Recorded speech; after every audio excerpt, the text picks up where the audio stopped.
Deputy CM గారు, BJP అందరం కలిసి మిమ్మల్ని అభినందిస్తున్నాం. ఒకప్పుడు ఈ అసెంబ్లీ బూతులకు ఒక నమూనాగా ఉండేది. ఏదైతే ఒక చట్టసభ అనేది ఒక దేవాలయం, ప్రజా దేవాలయం. ఇది ఇక్కడ ప్రజా సమస్యల్ని పరిష్కారం చేయడమే కాకుండా భవిష్యత్తులో ఏం చేయాలన్నా దానికి అనుకూలమైనటువంటి చట్టాలను తయారు చేసే సభ. ఒక పబ్లిక్ పాలసీ కానీ ప్రాపర్గా ఉంటే ఆ దేశ భవిష్యత్తే మారిపోయే పరిస్థితి వస్తుంది. అలాంటి చట్టసభలో చర్చలు జరగకుండా ప్రతిరోజు మనం చూసేవాళ్ళం.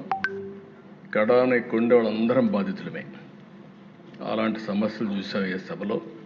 ఇప్పుడు మీరు ఇంకొక స్టెప్ ముందుకెళ్ళి ఇంతవరకు యువతలో చట్టసభల పైన ఒక మంచి సదభిప్రాయం లేదు. అలాంటి సదభిప్రాయం కలిగించడానికి వాళ్ళల్లో కూడా రాబోయే రోజుల్లో యువతను కూడా రాజకీయాల వైపు మళ్లించడానికి మీరు ఒక వినూత్నమైన కార్యక్రమం చేశారు. ఆ కార్యక్రమమే ప్రతిరోజు ఈ సభకు కొంతమంది పిల్లల్ని పిలిచి వాళ్ళందరినీ గ్యాలరీలో కూర్చొని పెట్టే విధంగా మీరు చేసిన పని రాబోయే రోజుల్లో పెను మార్పులకు నాంది పలుకుతుంది అధ్యక్ష. దాన్ని కూడా అభినందిస్తున్నా.